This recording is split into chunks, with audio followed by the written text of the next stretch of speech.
This presentation is about SenseIT IoT by domain. SenseIT is an Internet of Things application that captures critical data from around the world in real time. SenseIT is a cloud-based application. It works with multiple sensor manufacturers. It uploads the data to the cloud, standardizes the data, and inserts it into a HANA database. SenseIT can be used with or without ERP. For today's example, we'll be using it with SAP Business One. Without ERP, it works with SenseIT's own portal, and in the not too distant future, there'll be APIs so SenseIT can be configured with almost any ERP.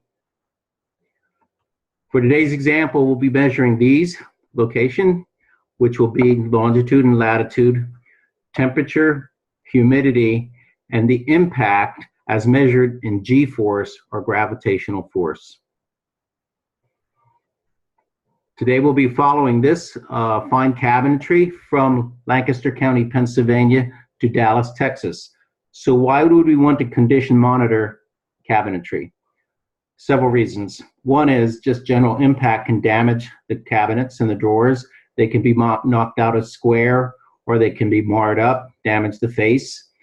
The drawer slides can become damaged, and the drawers would not slide open as well as when they left the manufacturing facility.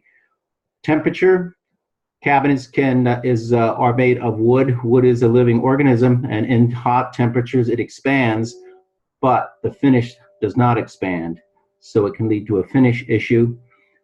Too much humidity can swell the wood. Too little humidity over time can crack the wood. So there's several measurements that are pertinent to this type of shipment. And to take this shipment and condition monitor it, we will use this sensor, the Spotbot Cellular. This already integrates with SenseIT IoT and Business One. It's a cellular base for today's example, but it also comes with satellite capability. And we'll be measuring, again, the 3 impact axes, temperature, GPS location, and each of those measurements also comes with a time and date stamp.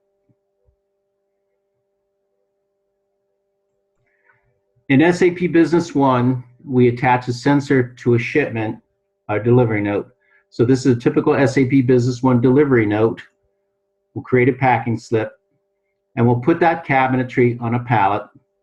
The system generates the package number, which we will use later, and we add a UDF for the tracking number. Now this tracking number is the tracking number of the ultimate shipper, FedEx, or it could be an LTL or a full truckload.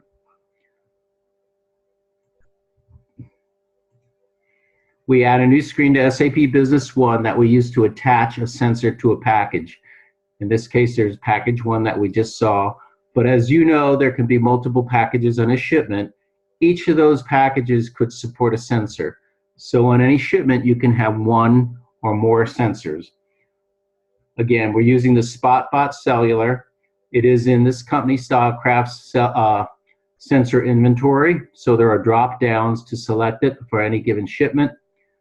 We define the sensor begin date and time and the expected end date and time. We also have a field to capture the actual end date and time.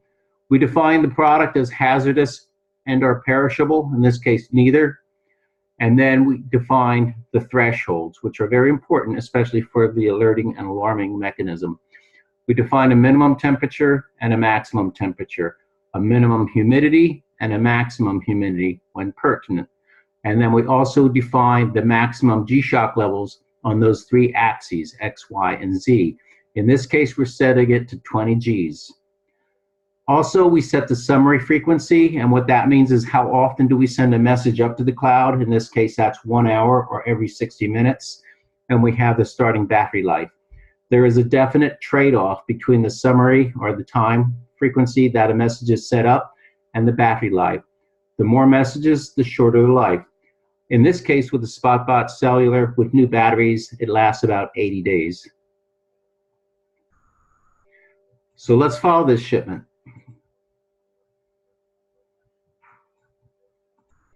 This shipment left Lancaster County, Pennsylvania, near Philadelphia, and went to Dallas. The truck icons are pointed the wrong direction, but it is a north to southwest trip. And you can see in many cases, the green trucks are the schedule frequencies or schedule messages. The red trucks are the exceptions. And SenseIT throws an exception anytime the threshold is achieved. In this case, this truck, we hover on the truck and we can see at that last line that acceleration level Z is 22.14 Gs, but the threshold was set for 20. There's a reason for a low threshold, and that is because this company actually experiences issues with the drawer slides. They know that they are perfectly aligned when they leave the factory, but quite often when they get to the destination, they are no longer perfectly aligned. They're trying to find out exactly at what level drawer slides are damaged and then package it appropriately. So there's specific reasons for the testing today. That in a nutshell is a quick look at SenseIT by domain, SenseIT IoT, in this specific case of expensive woodwork. If you're interested in learning more, just Google domain and SenseIT and we'll come up and we'll be happy to speak with you.